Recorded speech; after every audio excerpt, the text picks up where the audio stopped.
continuamos con la siguiente ponencia, Jennifer, que nos hablarán sobre el protocolo de audio en red. Así es, ya está también llegando con nosotros a la presentación. Está Juan Ramos Oliva Grajales de Bari Internacional SADCB, quien, bueno, les platico un poquito de su trayectoria. Oliva Grajales es egresado del IPN de la carrera de Ingeniería en Comunicaciones y Electrónica, con especialidad en acústica y con 12 años de experiencia en la industria de audio en vivo y televisión. Desempeña el cargo de especialista, brindando capacitaciones, soporte técnico y desarrollo de proyectos para todos los clientes de Bari Internacional. Ha colaborado en diversos festivales y programas de televisión, como lo son transmisión de la celebración del Bicentenario de la Independencia de México, coordinación técnica de las visitas del Papa Francisco, actualización de flujos de trabajo para televisoras y festivales como Vive Latino, Corona Capital, Hell y Heaven Metal Fest, etc. Y colaborado en diversas producciones de artistas nacionales e internacionales como Roger Waters, Enrique Iglesias, Kiss, Interpol, Plácido Domingo, Zoe, Café Tacuba, Molotov, etc. Su filosofía en el estudio es compartir su aprendizaje y resolver problemas bajo cualquier situación. Él es Juan Ramón Oliva Grajales, quien está con nosotros y nos va a compartir ahora el tema de protocolo de audio en red. Bienvenido, Juan, ¿cómo estás?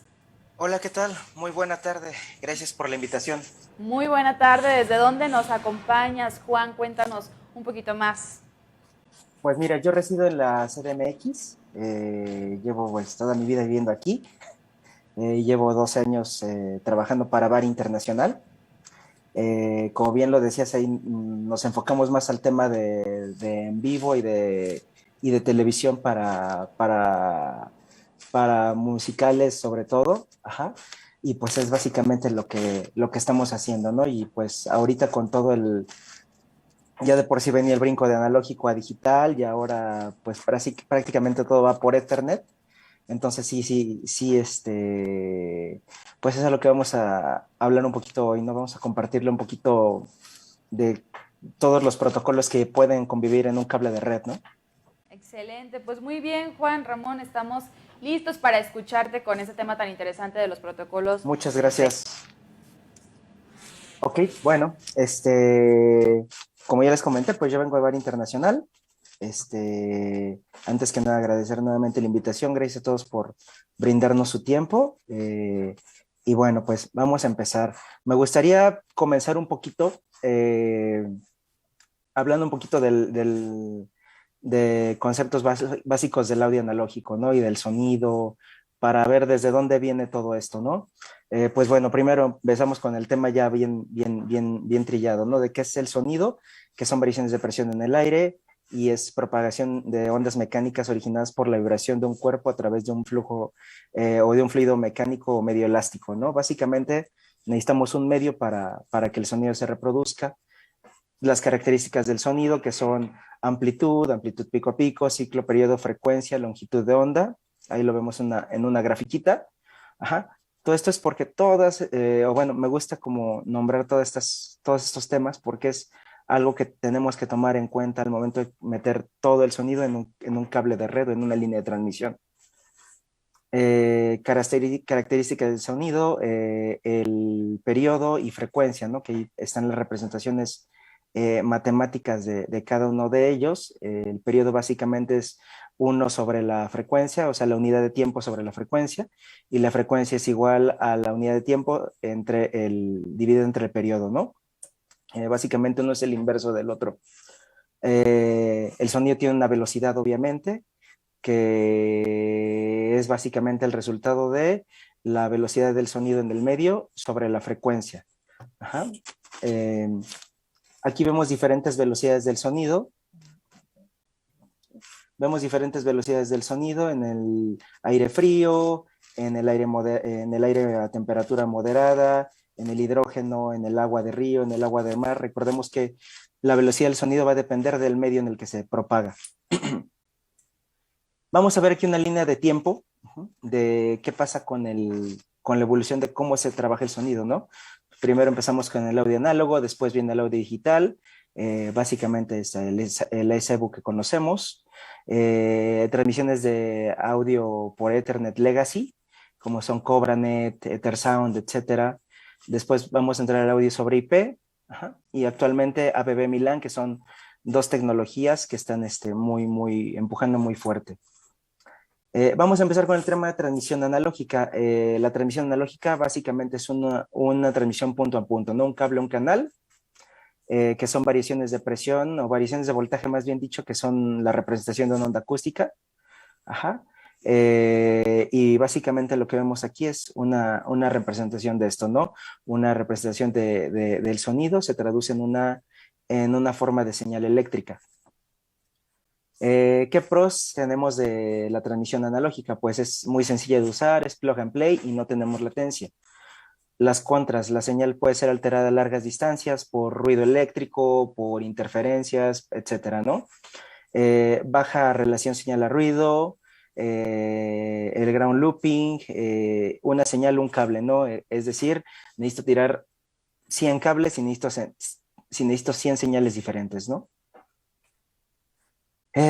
Después de esto viene el teorema de Shannon-Nyquist, para digitalizar una señal. Básicamente el teorema de Shannon-Nyquist dice que necesitamos muestrar una frecuencia, o bueno, que un sonido se necesita muestrar con el doble de frecuencia de su frecuencia máxima a reproducir. Es decir, si nosotros vamos a reproducir una señal a 20.000 Hz, necesito reproducir o necesito muestrarla para su conversión a más del doble, ¿no? Por eso los 44.1 kHz del CD, ¿no? Porque los equipos de audio en sus inicios podían reproducirnos hasta 20 kHz, entonces teníamos ese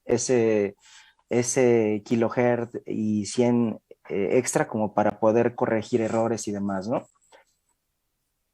Aquí vamos a ver algunas razones de muestreo más utilizadas para 22.050 Hz, para 24.000, 30.000, para 44.1. Aquí vamos a ver que el número mágico pues es ahorita 44.1 kHz o 44.100. Va a reproducir frecuencias máximas de hasta 22.050. 48.000, una frecuencia muestreo de 48.000 Hz va a reproducir frecuencias de hasta 24.000 Hz. Un sampleo de 96.000 Hz va a reproducir señales de hasta 48.000 Hz y así, ¿no? Actualmente, pues las interfaces tipo la Matrix de Avid, por ejemplo, que ya son capaces de muestrar a 384 kHz, van a ser capaces de reproducir sonidos de hasta 192.000 Hz. Básicamente eso es lo que vemos cuando nosotros hacemos una conversión, ¿no? Del lado izquierdo vemos algo que se llama condición crítica, que es cuando muestramos una señal análoga a 40 kHz y estoy en los límites, básicamente estoy en los nodos de mi señal, de mi seno en este caso, y cuando muestro a 44.1 kHz la misma señal de 20.000 Hz, estoy viendo cómo estoy muestreando más en las crestas y los valles, ¿no? ¿Qué característica tenemos en el audio digital? Decimos que, por ejemplo, tengo yo un ejemplo aquí con un vaso con agua, ¿no? Un vaso con agua va a tener 197.3 mililitros y en un vaso con canicas voy a tener 198 canicas, ¿no? Es decir, no tengo como esos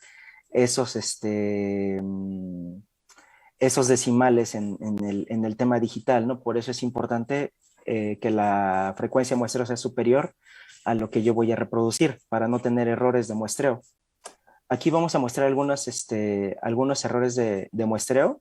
Bueno, y básicamente estamos viendo la representación de los puntos de muestreo en una señal sinusoidal y convertidos a una señal binaria, ¿no? Después de haberlo cuantizado. Básicamente ya estoy viendo lo mismo, ¿no? Una representación de tiempo y una representación ahora en muestras. Si nosotros no hacemos una conversión adecuada, vamos a tener un fenómeno que se llama aliasing, que básicamente el aliasing es pues ruido, que no queremos, ¿no? Es una frecuencia que no existe, que posiblemente podamos generar debido a un error de sampleo. Por ejemplo, aquí vamos a ver un ejemplo de aliasing, ¿no? Por ejemplo, si yo muestro una señal de 8000, si yo muestro 8000 Hz, un tono de 4000 Hz, voy a formar otro tono, ¿no? En este caso, voy a formar un tono de 6000 Hz. Ajá, ahí lo podemos ver en su representación. Yo cuando estoy haciendo el muestreo de esta señal, ajá, estoy generando una senoide que no existe, ¿sí? Por el error de muestreo. Y así puedo tener varios errores. Por ejemplo, aquí estoy mostrando un tono de 440 Hz a 8000 Hz y veo como la representación pues es adecuada es análoga, por decirlo de una manera, o es muy cercana a la señal analógica. Entonces, hay que tomar mucho en cuenta este tema de la conversión. Después, en 1985, después de que ya se desarrolla como todos estos teoremas y que ya se vienen trabajando con señales de audio análoga, entre el ESEBU, ajá, que es distribución punto a punto de 2 canales en una línea XLR de 110 ohms, ajá, y esta línea va a transmitirnos audio en PCM, que va a poder ir desde los 44.1 kHz hasta los 384 kHz. Esta señal va a estar se divide en bloques, ¿no? Son 192 frames, divididas en 2 subframes y con time slots de 32 bits. Ajá. ¿Esto qué quiere decir? Básicamente tenemos un bloque de audio, ajá, que va a tener o va a estar formado por 192 frames, 192 cuadros. Ajá. Y cada una de estas frames va a estar dividida en 2 subframes que van a ser nuestros 2 canales de audio. Ajá. Luego, en el subframe, que es la unidad de más bajo nivel del contenido de la línea, por así decirlo, vamos a tener una palabra formada de 32 bits. De esos 32 bits, los primeros 16 van a ser audio y los demás van a ser datos. Ajá. Y bueno, tenemos los time slots de 32 bits que van a estar formando nuestra palabra. Como les decía ahí, los primeros 24 bits, de esos 32 bits, los primeros 24 son data de audio, los siguientes 4 son sincronía y los últimos 4 son de metadata. Ok, ¿qué ventajas tenemos o qué características tiene la señal AES? Pues que tenemos una sincronía prácticamente automática, ¿no? Nosotros en los equipos de audio vamos a ver una leyenda que dice SRC, que es Sample Rate Conversion, ajá, en donde yo conecte lo que conecte a una entrada AES, si viene a 44.1, a 48 o a 96, automáticamente se va a convertir a la frecuencia muestreo que utilice el equipo al que nos estamos conectando. Vamos a decir que para reconstruir la señal de audio hay que extraer los bits, ajá.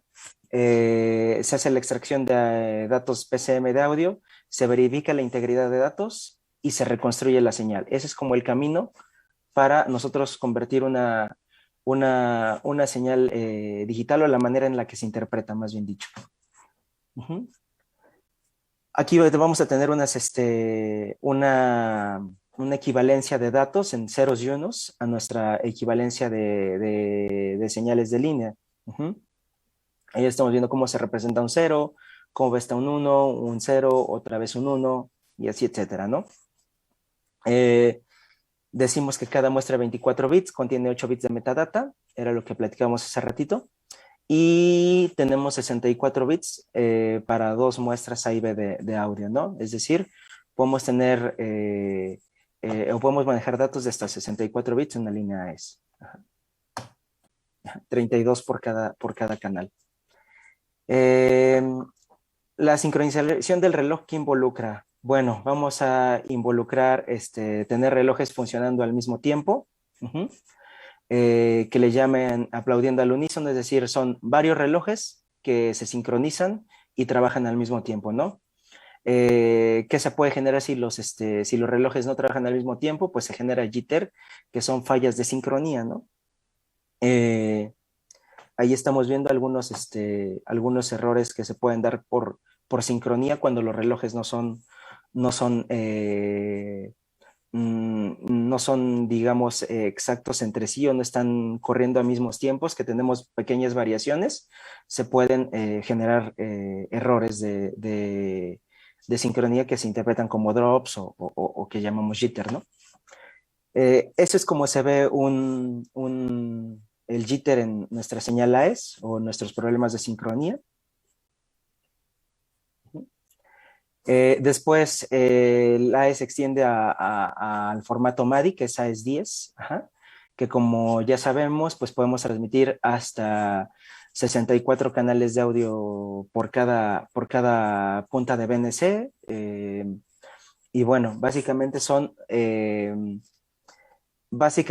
varios frames de AES 3. Ajá, es un AES 3 o es un AES EBU que nosotros conocemos, pero embebido en un solo cable, ¿no? Por así decirlo. Eh, ¿Qué pros tenemos de la señal digital sobre la análoga? Pues tenemos transmisión de señal a largas distancias sin degradaciones, inmunidad a ground looping, es decir, ya no tenemos homes y tenemos diferentes, correcciones, diferentes corrientes y demás. Podemos tener varios canales en un cable, 2 para el AES 3 y 64 para el AES 10.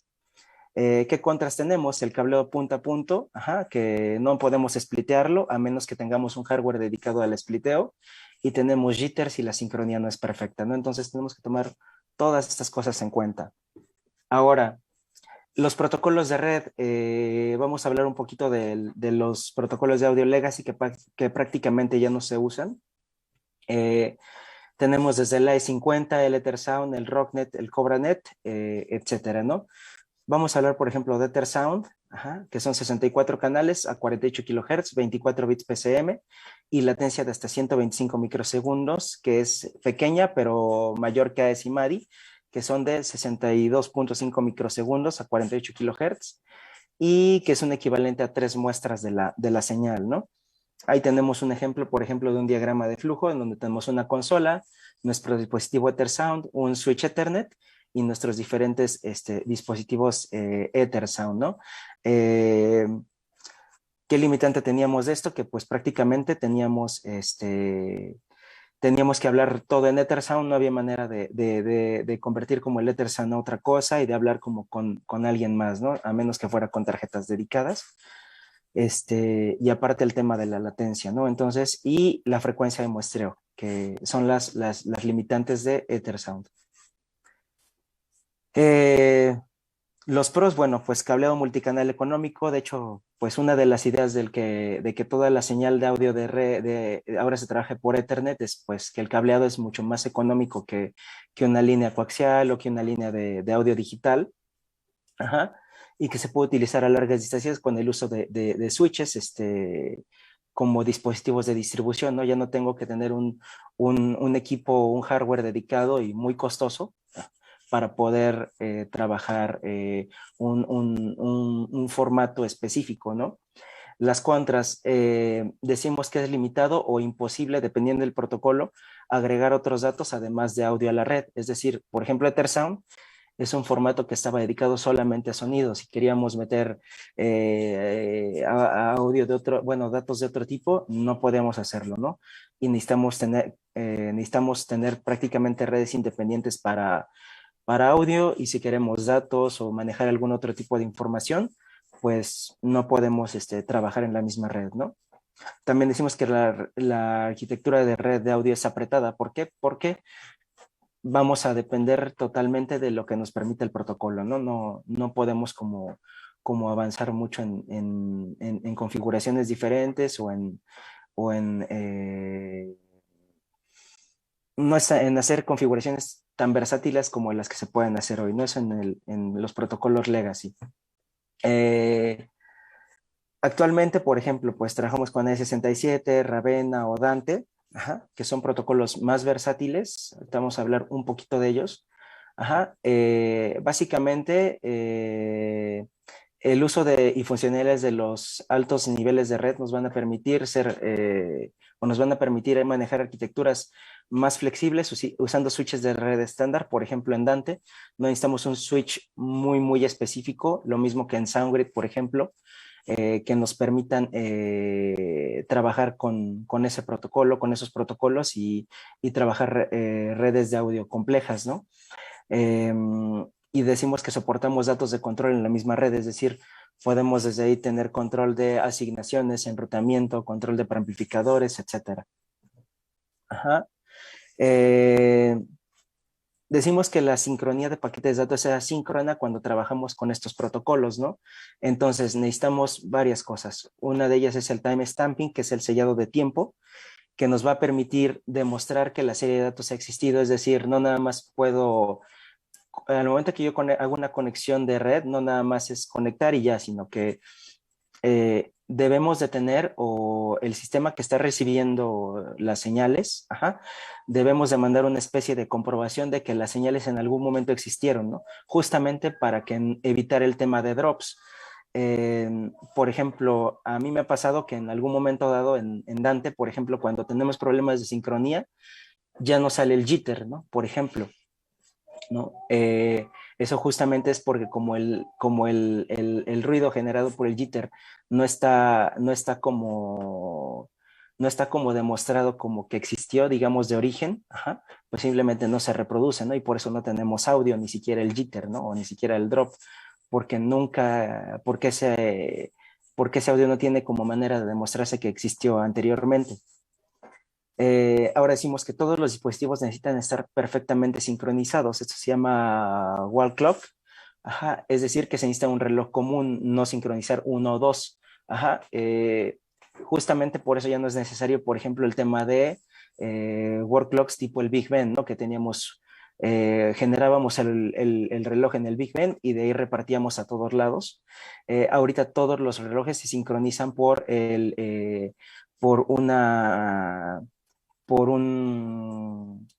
sobre la misma red, ¿no? De hecho, nosotros cuando veamos varios dispositivos conectados en la red, hay un menú que dice Sync over Ethernet, es decir, la sincronía se está realizando por el Ethernet y estamos tomando todo de un solo reloj, es decir, un equipo manda el reloj hacia todos lados y todo el mundo se amarra a ese reloj o toma ese reloj. Aquí, por ejemplo, vamos a ver más o menos una representación de cómo es la transmisión de los datos. Tenemos un talker y un listener, y tenemos nuestros datos, ¿no? Tenemos ahí n-1, n-2, que pueden ser las palabras, eventos, o una señal en un periodo de tiempo, ¿no? Entonces, toda esa señal la voy a estar transmitiendo a través de router, se va a quedar una cola, esperando como su momento para poder transmitirse, Todo eso se transmite a través de los switches, hacia el listener, y todos llegan como en el orden en el que deberían de llegar, ¿no? Y estamos esperando al listener a que nos arroje más información. Entonces, básicamente ese es como el modo de transmisión, ¿no? Tenemos que garantizar, una, que los datos hayan existido, y dos, tener el mismo reloj siempre. Aquí tenemos nuevamente otro ejemplo más en donde tenemos un talker y un listener, en donde decimos que tenemos un reloj master, que es el tiempo 1, lo manda hacia el esclavo, que sería el tiempo 2, el esclavo lo regresa, es nuestro tiempo 3, y luego nuevamente el master se regresa, que es al esclavo, que es nuestro tiempo 4, ¿no? Esa es como la transmisión que tenemos, y siempre hay que tomar en cuenta el tiempo. Hecho por eso tenemos ambos relojes en el máster y el esclavo, porque tenemos que tomar o ser muy conscientes del tiempo.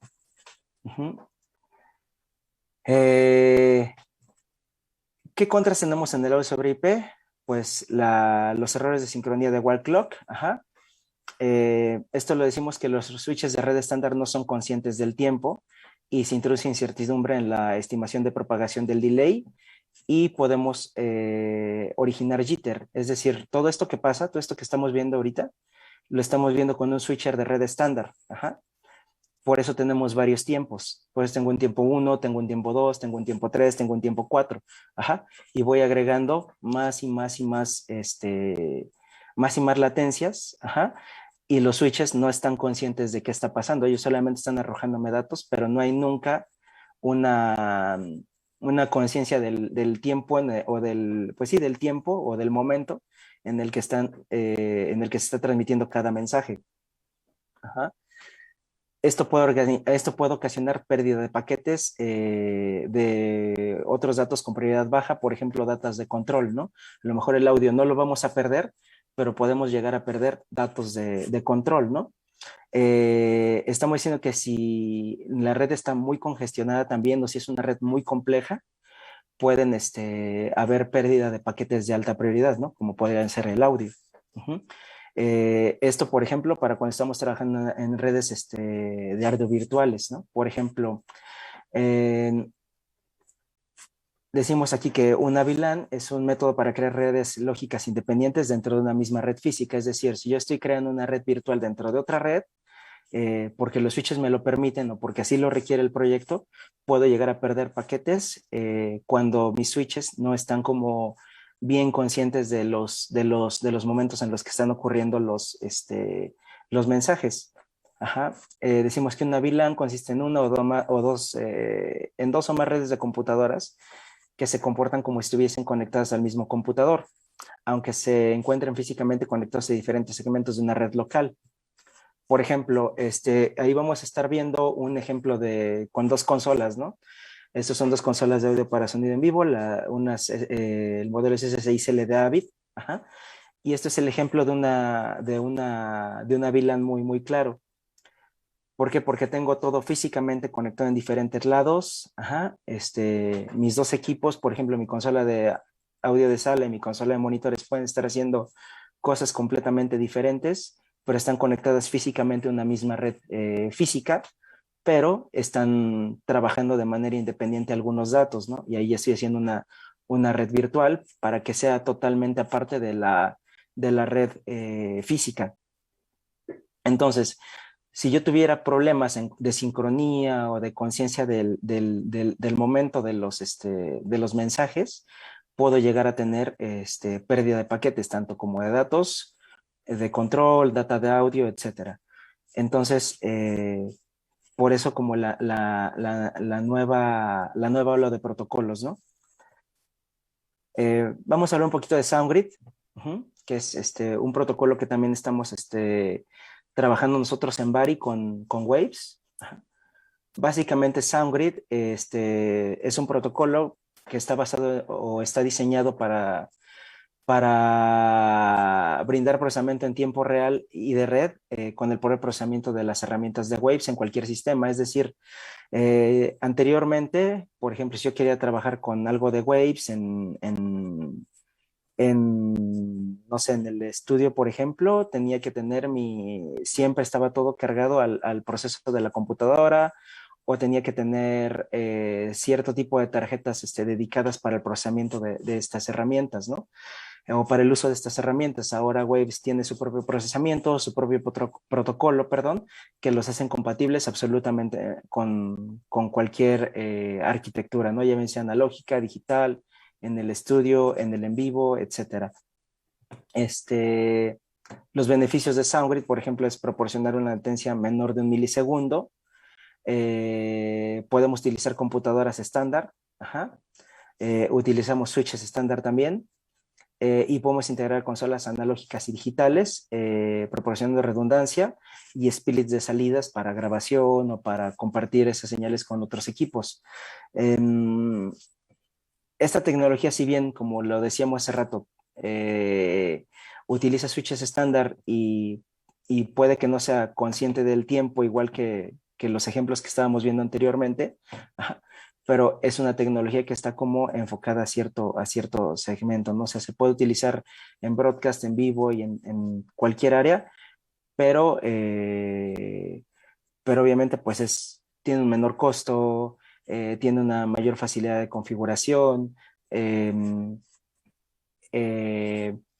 tiene otras características y tiene otros usos dependiendo de la aplicación, ¿no? Vamos a hablar acerca de ABB y de Milán, que son los protocolos de red que vienen como muy fuertes ahora y que son conscientes del tiempo. Decimos que Audio Video Bridging, o más conocido por las siglas de ABB, es un estándar orientado a la transmisión de datos sincronizados de audio y video sobre redes LAN. Es decir, tenemos ahora una red que nos va a llevar audio, video y aparte datos de control. Ajá. Entonces ya estamos entrando en un protocolo bastante diferente, ¿no? Decimos que el estándar es desarrollado y mantenido por el subgrupo de trabajo Time Sensitive Networking Task del IEEE. Que justamente ahí en el nombre del grupo o del subgrupo está como todo la finalidad de la investigación, ¿no? Que es Time Sensitive Networking, ¿no?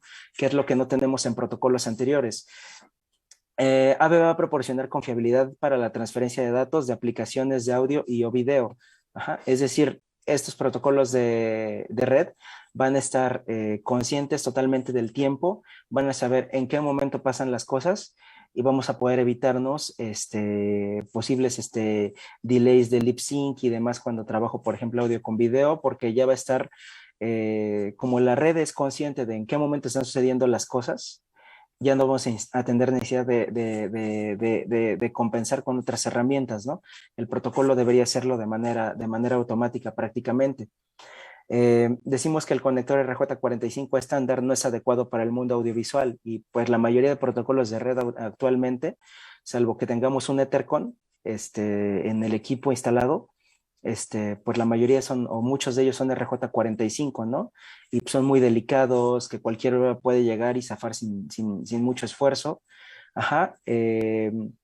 Decimos que funciona muy bien para la computación, pero no está diseñado para ser sensible al tiempo de entrega de datos, que es justamente lo que estamos buscando ahora con estos nuevos protocolos. ABB Milan pertenecen al AVNU Alliance, ajá, que es una comunidad que está creando y desarrollando un ecosistema de baja latencia, sincronización de tiempo y alta confiabilidad de dispositivos de red sincronizados, perdón, usando estándares abiertos mediante certificaciones. Es decir, son protocolos sin dueños, son protocolos abiertos que lo único que le piden a los fabricantes es invertir en investigación y desarrollo de productos. Decimos que el AVNU está a cargo de certificaciones de productos certificados AVNU, que son compatibles con ABB, y productos certificados Milan. Ajá. La diferencia básica entre ABB y Milan es que ABB trabaja como en una misma red, no podemos salir de la red ABB. Por ejemplo, el caso que les mostrábamos hace rato de la consola S6L es una consola ABB. Ajá.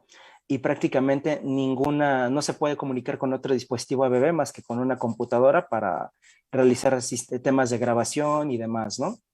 Eso gracias al driver que poseen las máquinas, en específico hablando de las computadoras Mac, que ya incluyen o ya tienen, ya traen integrado el driver ABB.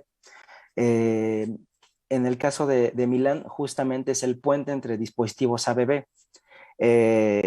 Milan lo que va a hacer es crear una especie como de puente, algo similar a lo que hace el Dante Controller, ajá, entre dispositivos Milan, que puedan ser capaces de distinguir en qué momento están mandando las señales y de hablar el mismo lenguaje y al mismo tiempo, para no tener justamente todos los problemas que hicimos hace rato de jitter, y los errores de wall clock de los que platicábamos hace rato.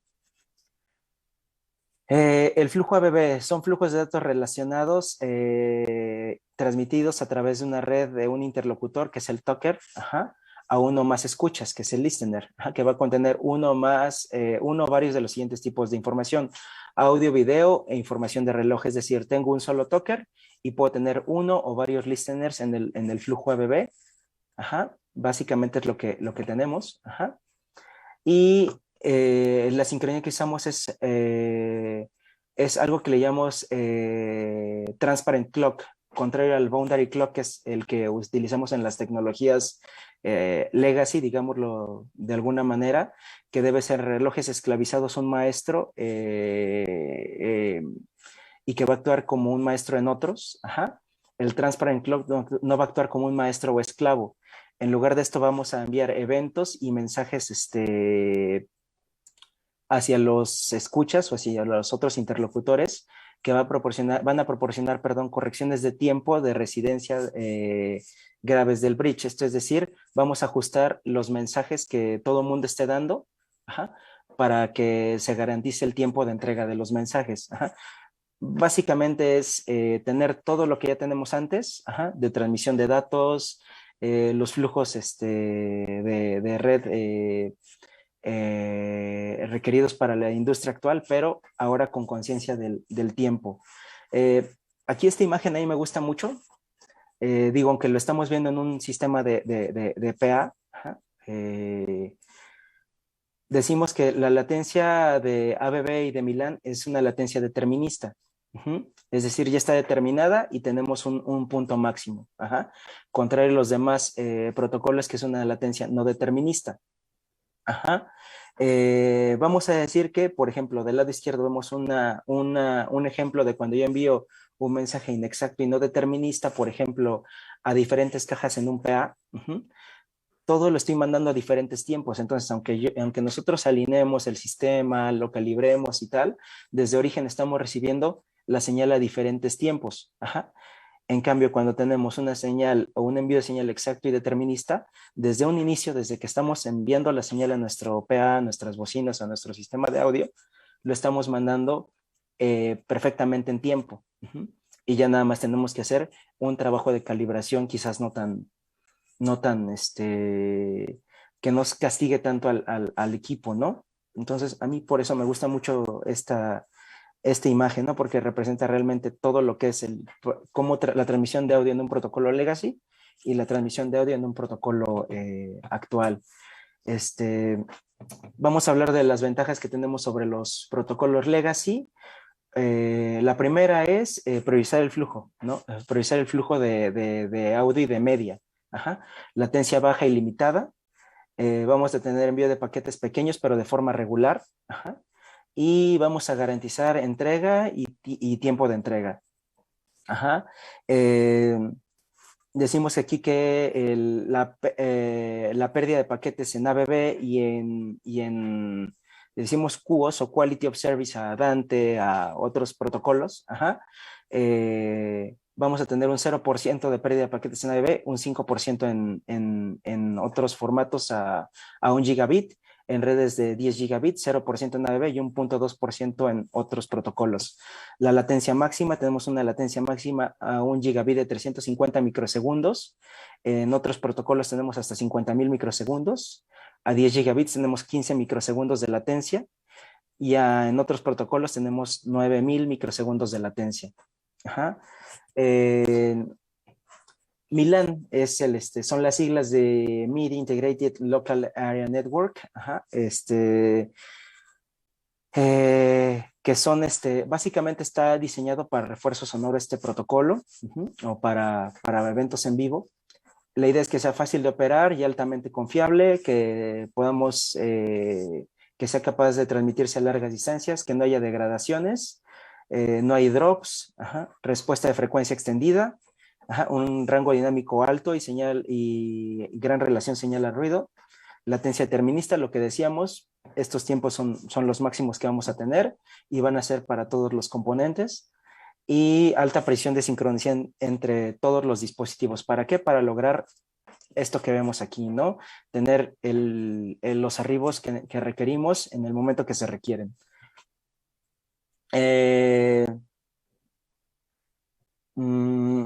No sé si hay alguna duda, alguna pregunta. Esto es como lo que más o menos viene a futuro con las nuevas tecnologías. De hecho, por ejemplo, nosotros todavía no recibimos las tarjetas de Milán para las consolas que manejamos actualmente. En cuanto las manejemos, seguramente podremos platicarles un poquito mejor de todo esto, pero no sé si hay alguna duda, alguna pregunta de lo que platicamos hasta ahorita. Gracias, Juan Ramón. Estamos Al contrario. viendo a ver si nos mandan ahorita alguna pregunta o algún comentario. Y mientras tanto, pues ahí los invitamos a los que nos están viendo, si tienen preguntas o dudas, pueden mandarlas por el chat de Zoom o también por las redes sociales. De todas formas, ahora sí, Juan Ramón, puedes proporcionarnos tu medio de contacto para que ahí estén comunicándose por cualquier cosa? Claro que sí, miren, pues pueden comunicarse directamente a Bar Internacional, directamente en el Facebook de Bar Internacional, que es sonido en vivo, que es Bar Internacional Sonido en Vivo o Bar y Sonido en Vivo. Mi correo electrónico es j de Juan, así, oliva@barinter.com.mx. En Facebook me encuentran igual, así como tal con mi nombre de pila, Juan Ramón Oliva Grajales, y para cualquier duda, inquietud que surja, porque sí es un tema un poquito extenso. Sí, sí, la verdad es que sí, necesitaríamos yo creo que pues más de 40, una hora, ¿no? O sea, más de 40 minutos, Sí, una hora para abarcar. sí, para abarcar todo, sí, pero bueno, es lo que viene y pues es de lo que tenemos que hablar en un futuro. Pues O bueno, en un muchísimas futuro gracias. ya. Sí, ya, realmente ya estamos en este medio de la virtualidad y sobre todo con la tecnología que cada vez va avanzando más y nos está alcanzando, pero nosotros tenemos que seguir pues justamente capacitándonos y actualizándonos, ¿no? Claro. Sí, sí, sí, es como constante actualización y es como ahora aprender algo nuevo, ¿no? De lo que ya tenemos ahora llevarlo a otro nivel. Así es, pues Juan Ramón Oliva Grajales, te agradecemos muchísimo que nos hayas acompañado en esta edición de Broadcast 2021, ya en Al la contrario. sexta edición, y ojalá que te podamos ver aquí de nueva cuenta en la siguiente edición. Claro que sí, con mucho gusto.